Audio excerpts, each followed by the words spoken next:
इस वक्त जी नफीसा, जिस मौजू पर मैं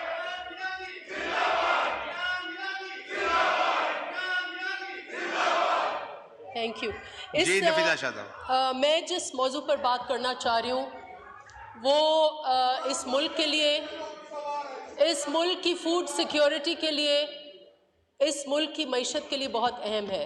मिस्टर स्पीकर, जनरली हम सबको पता है कि पाकिस्तान की जो मईशत है उसकी रीढ़ की हड्डी कहें, उसकी बुनियादें कहें, वो ज़राअत है। और अगर हमें इन कर्ज़ाजात के शिकंजों से भी निकलना है तो उसका आगाज़ भी अगर हम बेहतर ज़राई पॉलिसी दें जो किसानों के साथ चलती हो, जो किसानों की जो उनकी ज़रूरियात हैं, नीड्स हैं, उन पर चलती हो, तो मैं समझती हूँ कि मुल्क हमारा आगे बढ़ेगा। जनाब स्पीकर, अगर हम सब्सिडीज़ की बात करें तो दुनिया भर में even the most liberal economies, United states हो, यूके हो, वो डायरेक्ट अपने फार्मर को पैसे मुंतकिल करते हैं। There are direct subsidies. हमारा हमसाया मुल्क है इंडिया, अभी मैं पढ़ रही थी कि फार्मर की 20% इनकम जो है वो रियासत सब्सिडी की सूरत में डायरेक्ट उसको मुंतकिल करती है। पाकिस्तान में देयर आर सब्सिडीज़, लेकिन अनफॉर्चुनेटली वो सब्सिडीज़ जिस तरीके से फार्मर को मुंतकिल करती हैं तो वो फार्मर अजाब में ही आता है। 3 टाइप्स ऑफ सब्सिडीज़ हैं पाकिस्तान में। पहली सब्सिडी शुगर की, वो मिल मालिकान को चली जाती है। आपको पता है, we are all farmers, a lot of us are farmers. वो डायरेक्ट मिल मालिकान को चली जाती है, वो उनकी मर्जी है कब कैसे उस बेचारे फार्मर को वो पैसे दें। सेकेंड सब्सिडी जो बहुत ही अहम है वो फर्टिलाइज़र की है। वो भी आप गैस की मद में आप जो करते धरते हैं, जो बड़े प्रोड्यूसर्स हैं ऑफ फर्टिलाइज़र, उनको चली जाती है। There is only one subsidy जो डायरेक्ट फार्मर के पर्स में जाती है, वो है गंदम।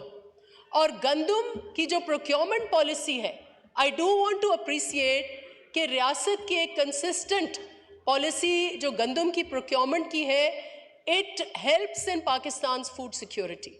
लेकिन हर साल कहीं ना कहीं बदनज़मी का शिकार हो जाती है।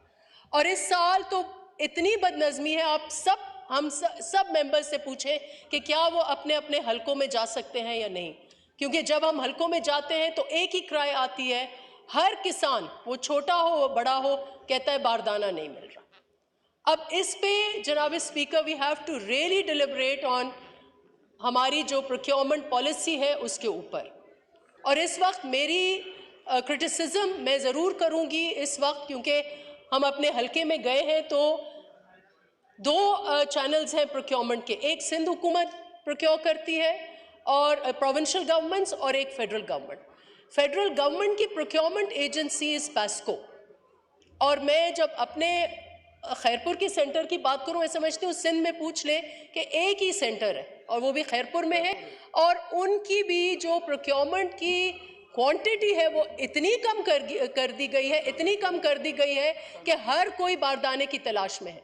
And let me also put it on record कि ये जो बारदाना दिया गया है, I will put it on record कि वो मिडलमैन को 70 to 80% मिडलमैन को दिया गया है, जिसका कोई ज़राअत से कोई मकसद नहीं है, और बेचारा किसान जो है वो मारा मारा फिर रहा है। जनाब स्पीकर, ये इस्तेसाल है किसान का। और दूसरा, मुझे लेट मी ऑल्सो से कि हु डिसाइड्स कि कितना इंपोर्ट करना है, कहाँ से करना है, क्यों करना है। Why have we imported 10 million tons of wheat?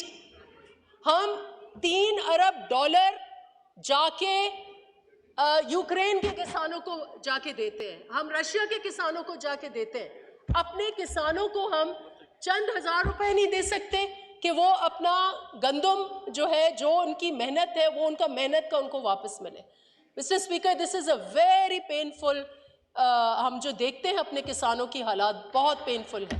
और मैं ये अर्ज करूँगी कि इवन इफ अभी मुझे खूब सारी कहानियाँ बताएंगे कि हमारे पास सरप्लस है गंदम, और ये 6 महीने के बाद मैं पूछूंगी कि कितना सरप्लस है, उस वक्त फिर इंपोर्ट की जो है वो कोशिशें की जाएंगी, फिर उस वक्त फिर शॉर्टेज हो जाएगी। तो हमें ये बताया जाए कि why can't government procure more And why can't it take from the farmer? Pakistani nation is hungry. वहां फूड सिक्योरिटी के इशू है. फार्मर चीख चीख के कह रहा है गंदम ले लो. आप ये गंदम लेकर गरीबों को मुफ्त भी दे दें, लेकिन किसान से लें. So I would really urge on behalf of this whole house, I don't think that a single person here would disagree with me. There must be more procurement. There must be transparent procurement. और directly खुदा के वास्ते जितनी subsidies देनी है direct farmer के purse में डालें. उसको कार्ड दें, डायरेक्ट डालें. वी डोंट वांट मिल मालकान को ना दें, ये गैस की मद में ना दें, फर्टिलाइजर को कोई फायदा नहीं आता. Please, let's review our agricultural policy and let's, like our neighboring country, आप अपने फार्मर को सपोर्ट करें. शुक्रिया. ये कंधा जो फार्मर जो है, कंधा इस मुल्क की पूरी मईशत का अपना बोझ अपने कंधों पर रख के खड़ा हुआ है. एंड द फार्मर जो है वो मायूस भी है, वो मकरूज भी है, और वो इस वक्त बर्बाद भी हो रहा है. Thank you very much. Thank you.